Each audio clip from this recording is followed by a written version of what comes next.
A wagon moves through the English countryside in the first days of August, 1536. It is covered with straw. Inside, wrapped in lead, lies the body of a boy of 17. 2 attendants follow at a distance, dressed in green. They wear no livery that would identify whom they serve. They make no announcement at the villages they pass. The boy in the wagon was, 6 weeks earlier, the most likely heir to the throne of England. His father had publicly called him his worldly jewel. The Venetian ambassador had reported that the king loved this child like his own soul. Parliament had, in the spring of that same year, passed an act handing the king the unilateral power to name any successor he chose. Every observer at the imperial court understood whom the king meant to name. The wagon was the answer to that question. The wagon was also the beginning of a different story, one the king would never publicly tell. Henry VIII had at least 3 other children outside the bed of any wife. One he refused to acknowledge while quietly handing her stolen monastic land. 2 more he never claimed at all, and the blood of those 2 would, 400 years later, walk through the doors of Westminster Abbey wearing a crown. This is what happened to all of them. The acknowledged son in the straw, the daughter raised as a tailor's child, the cousin born in 1524, whose descendants now sit on the British throne. The pattern that the most powerful king in English history built around the children he could not openly name. The boy in the wagon was born in a priory in Essex called Jericho. The Augustinian house at Blackmore near Chelmsford had been quietly converted by Cardinal Wolsey into a retreat for the king's discreet pleasures. The mother was Elizabeth Blount, a Shropshire gentleman's daughter who had served as maid of honour to Catherine of Aragon since 1513. The chronicler Edward Hall recorded that she exceeded all others in singing, dancing, and all goodly pastimes. The confinement was managed in secret. The cardinal stood godfather. The date was June of 1519. The child was named Henry Fitzroy. Fitzroy is Anglo-Norman for son of the king. It was not a nickname, it was an advertisement. Catherine of Aragon understood what the birth meant before the courtiers did. Her last pregnancy, in November of 1518, had ended in a stillborn daughter. The Queen was 33 years old. She had been pregnant 6 times. One child, the Princess Mary, had survived past infancy. The healthy boy at Jericho proved the failure was hers. Henry publicly exhibited the newborn at court. The Venetian ambassador in London wrote home that the king loved him like his own soul. Henry, in his own letters, called the child his worldly jewel. He had 17 years to live. He would never see his sister Mary's coronation, nor the daughter of the woman his father had not yet met. The mother was married off the following year. Wolsey arranged a husband, Sir Gilbert Talboys of Kyme, a Lincolnshire knight whose family was already in the cardinal's debt. Elizabeth Blount disappeared from court into a country marriage. The king continued to favour her quietly, sending in 1532 a gilt goblet weighing over 35 ounces, and in 1535 a yearly grant of 3 tons of Gascon wine.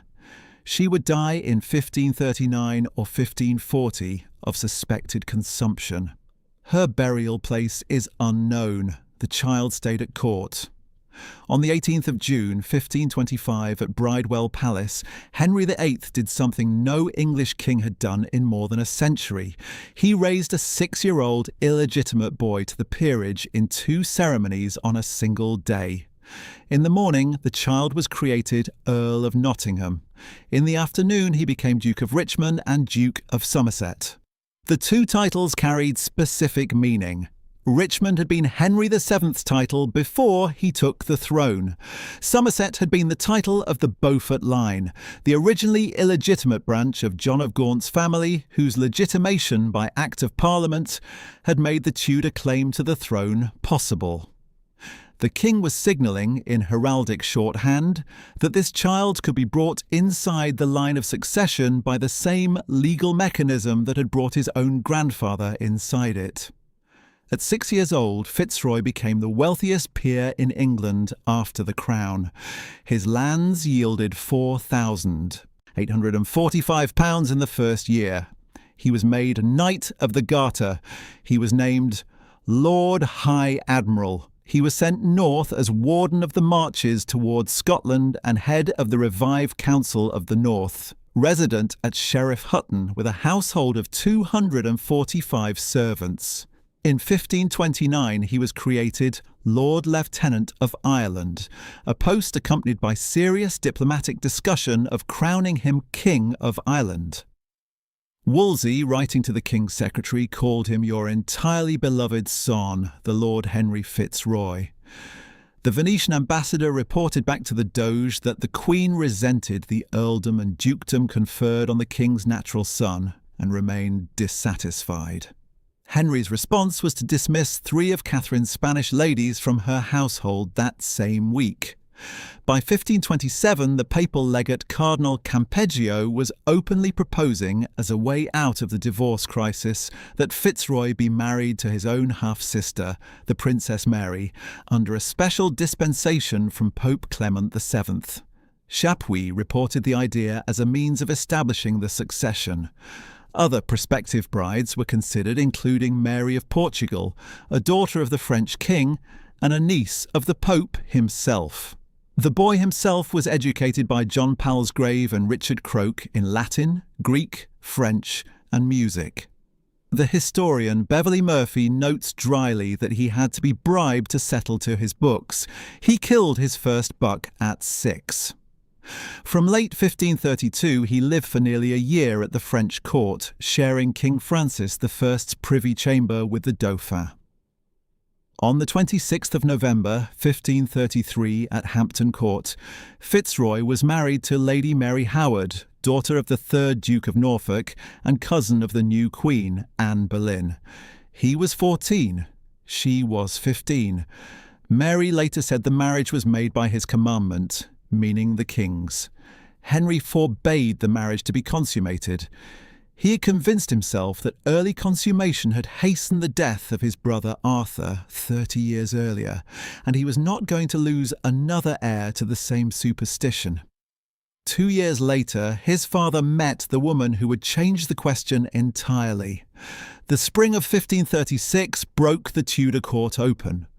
On the 2nd of May, Anne Boleyn was taken to the Tower. Fitzroy went to his father that morning, as was customary, for the daily blessing.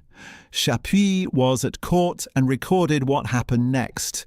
The king, he reported, said with tears that both he and his sister, meaning the Princess Mary, ought to thank God for having escaped from the hands of that woman who had planned their death by poison.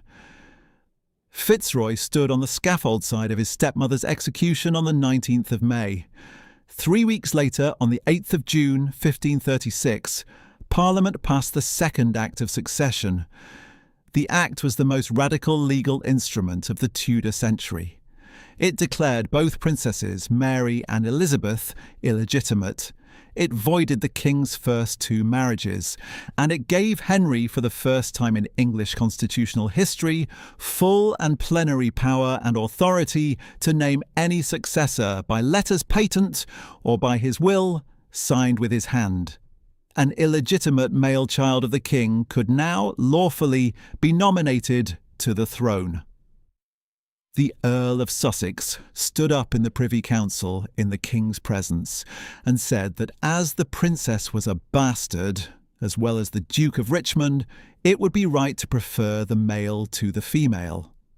Henry did not contradict him. The imperial ambassador reported back to Charles V that the king had certainly intended to make Fitzroy his successor.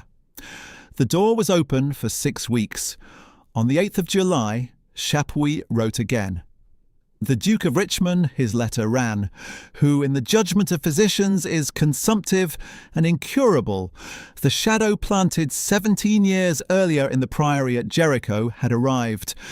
The boy at Sheriff Hutton, with his household of 245 servants, his garter, his admiralty, his Welsh wardenship, his Irish lieutenancy, and the unique legal status of being the only person in England whom the king could lawfully name to the throne, was dying of tuberculosis. The wagon was already being prepared. He died at St James's Palace on the 23rd of July, 1536. He was 17 years old. What Henry did next was the strangest decision of his reign. He placed the entire funeral in the hands of the Duke of Norfolk, his son's father-in-law, and ordered the body taken secretly into Norfolk. No state procession, no public mourning, no announcement. Norfolk servants wrapped the boy in lead, laid him in the straw-covered wagon, and assigned 2 attendants in green to follow at a distance. The Duke himself did not accompany the body. Chapuis's report to Charles V on the 3rd of August captured what the diplomatic corps in London saw and couldn't explain. The Duke of Richmond, whom the king had certainly intended to succeed to the crown after being dead 8 days, has been secretly carried in a wagon covered with straw, without any company except 2 persons clothed in green who followed at a distance into Norfolk. Norfolk wrote anxiously to Thomas Cromwell some weeks later that the king was displeased with him because my Lord of Richmond was not buried honourably. The Duke had simply followed the king's instructions. The king had then publicly blamed him for doing so. The body was laid first at Thetford Priory, the Howard family mausoleum in Norfolk. 4 years later, the dissolution of the monasteries forced its removal. Norfolk had the boy moved to the parish church at Framlingham in Suffolk, where the family was rebuilding its tombs out of the wreckage of the dissolved abbeys. The alabaster monument that Norfolk had commissioned at Thetford in 1539, at a cost of £400, was never finished. The Duke's own imprisonment in the Tower in 1546 halted the work.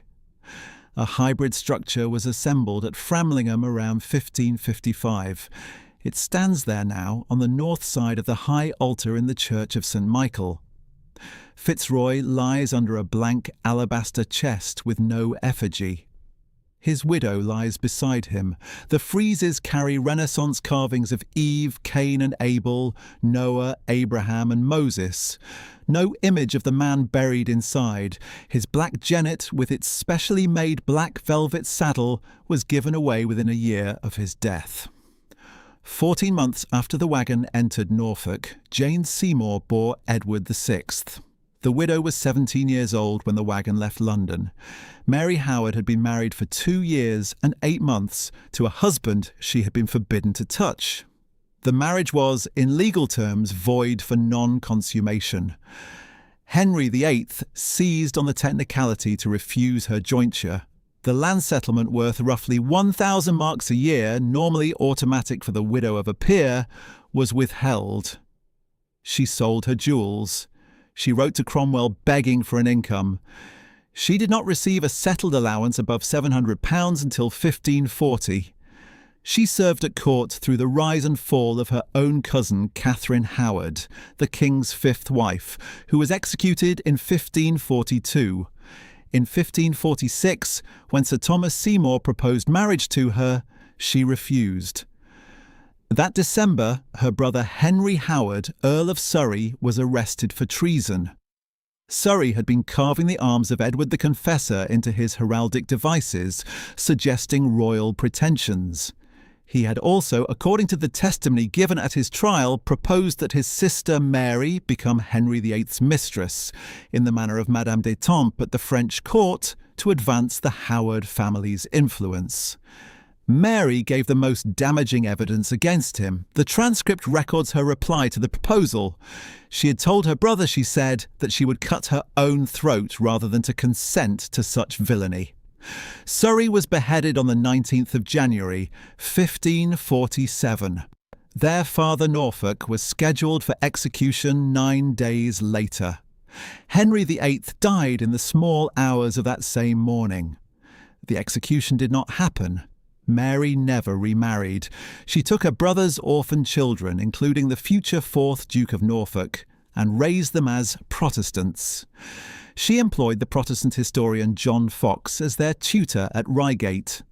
She died of suspected influenza on the 7th of December 1557 and was buried beside Fitzroy under the effigyless tomb at Framlingham. Thomas Fuller, writing a century after she died, captured the counterfactual that haunted the rest of the dynasty. Well was it for them that Henry Fitzroy, his natural son, he wrote, was dead. Otherwise, had he survived King Edward VI, we might presently have heard of a King Henry IX, the most powerful. Family in England had failed to bury one of its own children with dignity.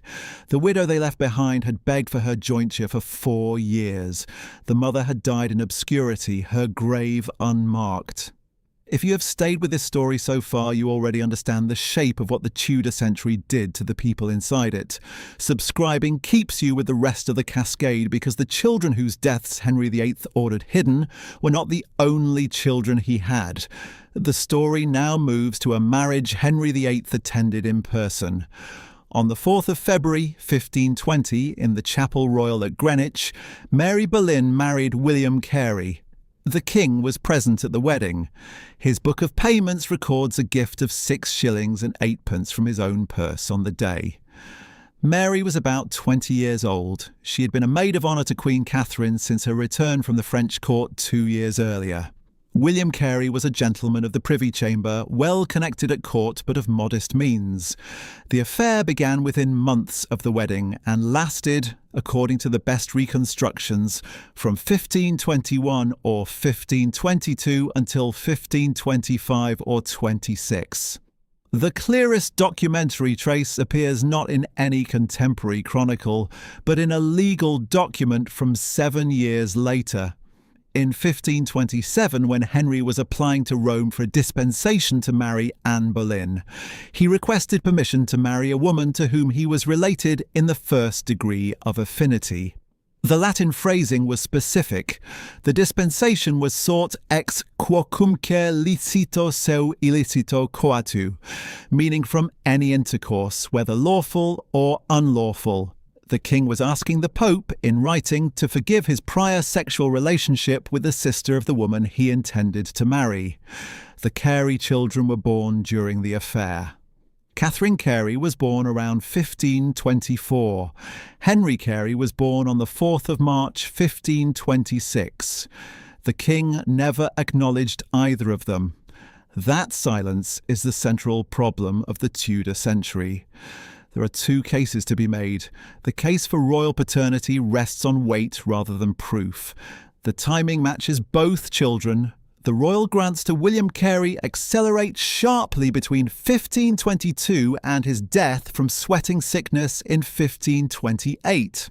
In 1535, the vicar of Isleworth, John Hale, was reported to the authorities for pointing out young Master Carey at court and identifying him as the king's son. Cardinal Reginald Pole, in his 1538 polemic against Henry, wrote that Anne was the sister of her whom first you violated, and for a long time after kept as your concubine. Sir George Throckmorton, called before the king to answer for his loose talk, accused Henry to his face of having meddled both with the mother and the sister. The king's recorded reply was, "Never with the mother." Above all, when Elizabeth I came to the throne in 1558, she treated both Carey siblings with a degree of intimacy reserved nowhere else in her court. The case against royal paternity is also serious. Henry openly acknowledged Fitzroy and would have lost nothing by claiming a healthy second son in 1526. He was a notoriously poor fertilizer. Of more than 8 known partners, only 4 ever conceived. The Carey family itself, in later generations, made no claim to royal descent. When Henry Carey's grandson George claimed the earldom of Ormond in 1597, he traced his case through the Boleyn senior line, not through any Tudor blood. Modern Tudor historians remain divided. Alison Weir argues Catherine probably was Henry's daughter and Henry probably was not. Anthony Hoskins argues both were. Eric Ives is sceptical of both claims. Leander de Lisle rejects the case entirely. What is not in dispute is what happened to the mother. After William Carey died of sweating sickness in June of 1528, Mary Boleyn lived in straitened circumstances for 6 years. In 1534, she scandalised her family by marrying, secretly and beneath her station, a soldier named William Stafford. She was banished from court. Her sister Anne, by then Queen, cut off her allowance. The letter Mary wrote to Cromwell from exile contains the line that has survived best. "I had rather beg my bread with him," she wrote, "than to be the greatest queen in Christendom. And I believe verily he would not forsake me to be a king." She died on the 19th of July, 1543. Her burial place is not known. If Catherine Carey was Henry's daughter, the Tudor king's blood would re-enter Westminster Abbey, wearing a tiara in 1981. Catherine Carey married Sir Francis Knollys on the 26th of April, 1540. She was about 16. He was a Protestant gentleman of the Privy Chamber, educated at Oxford, 10 years her senior. Between 1541 and 1564, she bore between 14 and 16 children. The exact count is disputed because 3 of the recorded births may be duplications. When Mary I came to the throne in 1553 and began the Catholic Restoration, the Knollys family went into Protestant exile in Basel and Frankfurt. Catherine remained in correspondence with Princess Elizabeth throughout the reign. When Elizabeth came to the throne in November of 1558, the family returned within weeks. Catherine was instantly appointed Chief Lady of the Bedchamber, the highest female post in the realm. She held it for the entire 11 years of her remaining life. Her husband became Vice-Chamberlain of the household, and by the late 1560s, custodian of Mary, Queen of Scots at Bolton Castle. The relationship between Catherine and the Queen was extraordinary in its intimacy. The Spanish ambassador noted that the Queen would tolerate from Lady Knollys what she would tolerate from no other woman. Catherine fell ill at Hampton Court in the autumn of 1568.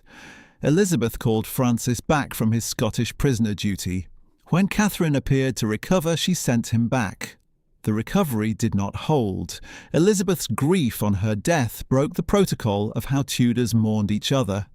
Catherine Carey died at Hampton Court on the 15th of January, 1569. She was about 45. Elizabeth paid £640, 2 shillings and 11 pence from the Privy Seal for the funeral, an extraordinary sum, equivalent to about £250,000 today. The Duke of Norfolk presided as Earl Marshal. Robert Dudley, Earl of Leicester, served as Lord Treasurer of the funeral. Catherine was buried in St Edmund's Chapel in Westminster Abbey, with the documents of her interment filed alongside those of monarchs. She is the only non-royal buried in that grouping.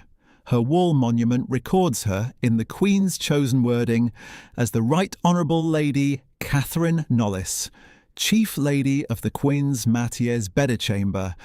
The brother lived longer and rose higher.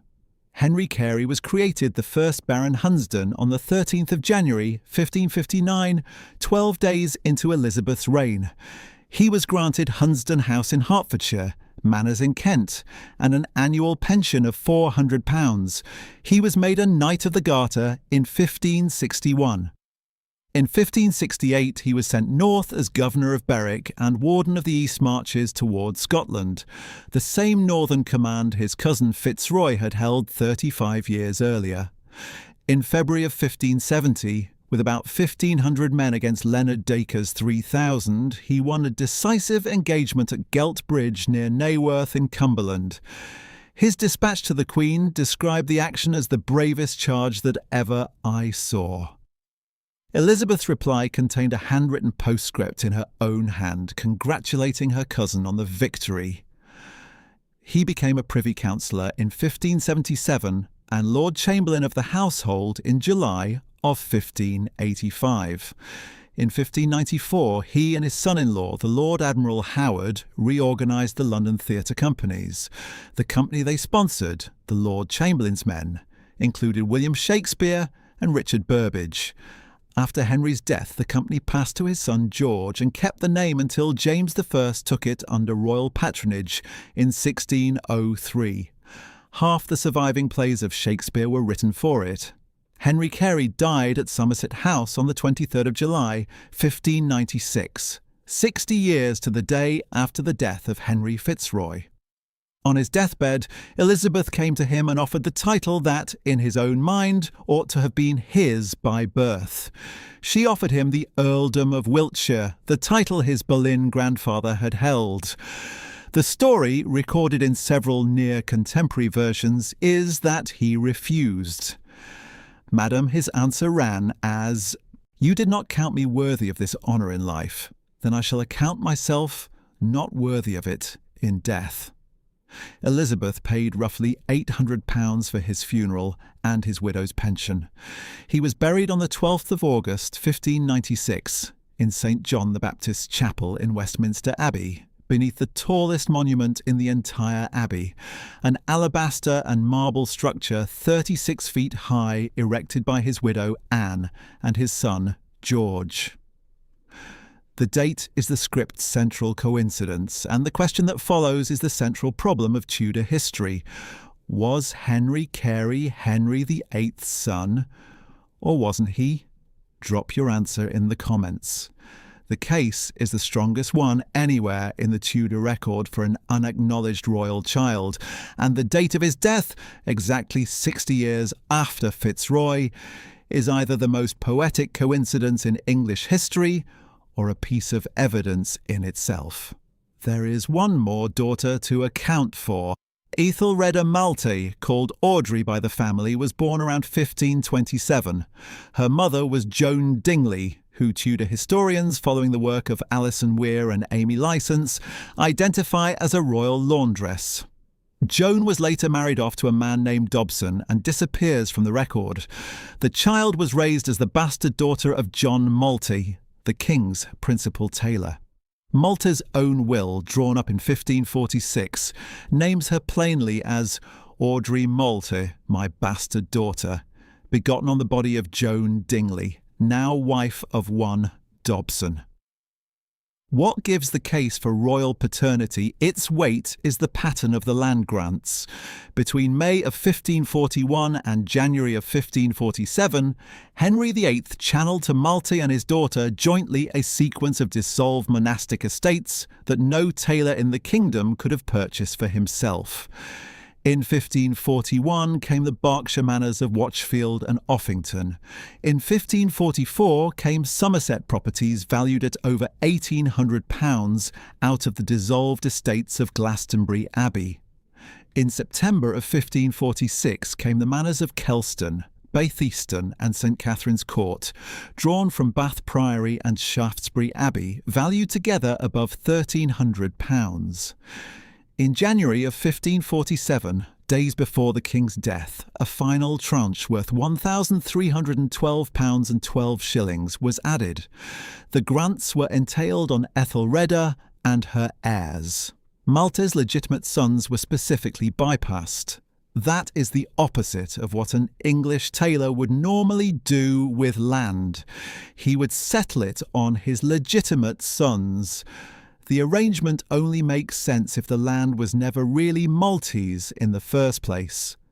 The family law preserved by her stepson, Sir John Harrington, stated openly that the king, having special love and regard for her, granted these estates for her use and benefit, but she always passed for Malta's natural daughter. A letter from 1656 by one Jonathan Leslie repeated the tradition more bluntly. The great King Henry VIII, it ran, matched his darling daughter to John Harrington, and though a bastard, dowered her with the rich lands of Bath Priory.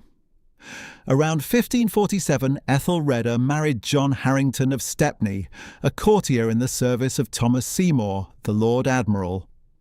The Seymour affair the following year sent her husband to the Tower for the first time. He was released, then arrested again in February of 1554 after Wyatt's rebellion against Mary I. From his cell in the Tower, John Harrington wrote a letter that survives in the family papers. "My wife," he wrote, "is her servant, and doth but rejoice in this our misery, when we look with whom we are holden in bondage." The mistress he meant was Princess Elizabeth, herself a prisoner in the Tower at that same moment, suspected of complicity in Wyatt's rising. Ethelreda Malta attended Elizabeth as one of 6 ladies permitted to her in captivity. Henry VIII's probable daughter, raised as a tailor's bastard, was serving Henry VIII's certain daughter as a fellow prisoner of the half-sister. Neither of them would ever publicly call kin. Ethelreda was still alive in October of 1555 when she settled the Kelston estate on her husband.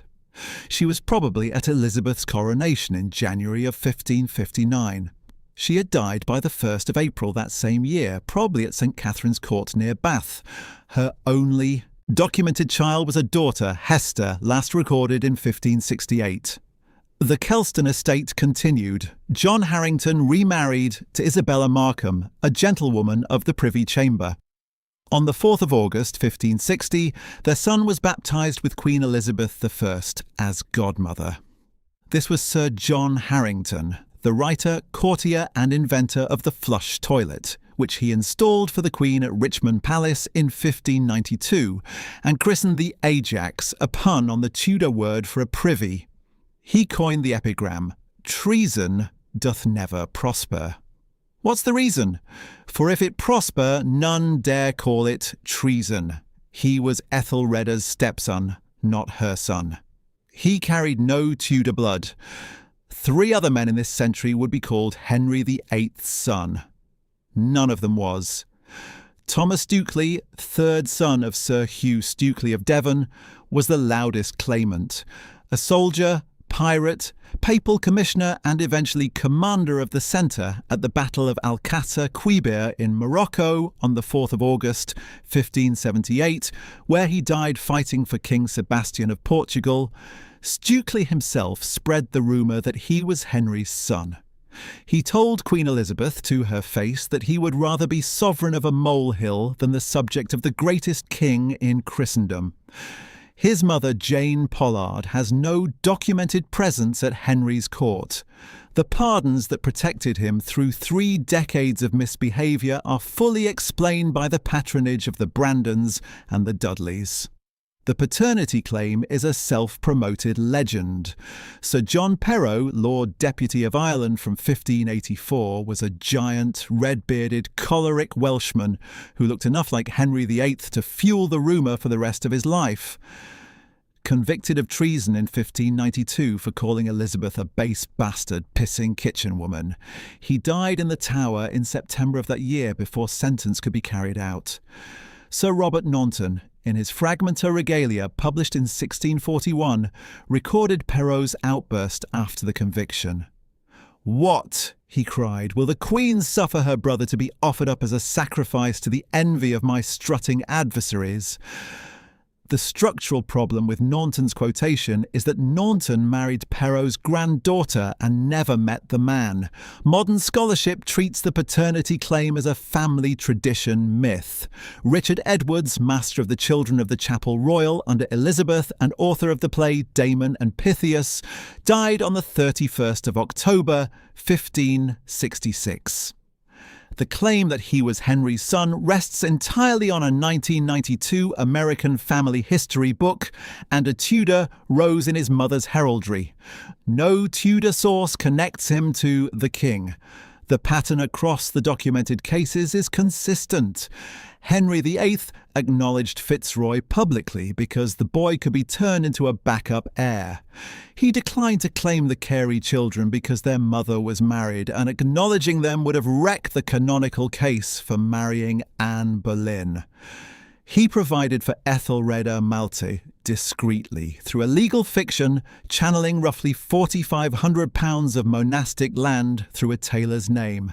Stukely, Perrot and Edwards fit none of those three documented patterns. They received no acknowledgement, no titles, no land grants, no household appointments. They received only the colour of family law. The cascade ends in the Spencer family. Catherine Carey had a daughter named Lettice Knollys, born in 1543. Lettice married first Walter Devereux, the first Earl of Essex. She married second, secretly and against the Queen's furious objection, Robert Dudley, Earl of Leicester, in 1578. Elizabeth called her that she-wolf and never spoke to her again. Lettice lived to 91 and was still walking a mile a day at the end. Her son was Robert Devereux, 2nd Earl of Essex, the Queen's last great favourite, executed on Tower Green on the 25th of February, 1601. Her daughter Dorothy Devereux married Henry Percy, 9th Earl of Northumberland. Their daughter Dorothy Percy married Robert Sidney, Earl of Leicester. Their daughter Dorothy Sidney, called Saccharissa by the poet Edmund Waller, married Henry Spencer, 1st Earl of Sunderland. The Spencer Earls of Sunderland produced the Earl Spencer of Althorp. The Earl Spencer of Althorp produced in 1961 Lady Diana Frances Spencer. There is a second strand. Henry Carey's son, Robert Carey, 1st Earl of Monmouth, fathered descendants who married into the Mordants.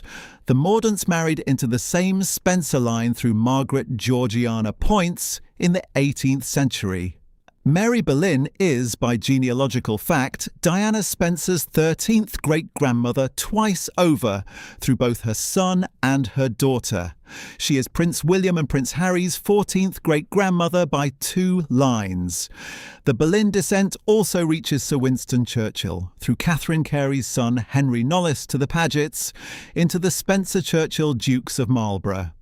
Churchill's 11th great-grandmother was Mary Boleyn. Sarah, Duchess of York, descends from the same line through her father. For 349 years between 1603 and 1952, no English or British monarch was descended from Henry VIII. With the accession of Queen Elizabeth II in February of 1952, through the Bowes-Lyon and Cavendish-Boyle marriages that brought Mary Boleyn's descent into her mother's line, Henry VIII's probable blood returned to the throne of England. It walks through Westminster Abbey today in the persons of King Charles III, the Prince of Wales, and the Duke of Sussex. The wagon in the straw left an empty space. The boy inside it would never marry, never have a child, never inherit the throne his father had spent 6 weeks of constitutional engineering preparing for him. The widow buried beside him at Framlingham lies under stone that carries no image of her face. The mother lies in an unknown grave. The children Henry VIII refused to name are the only ones whose blood survived.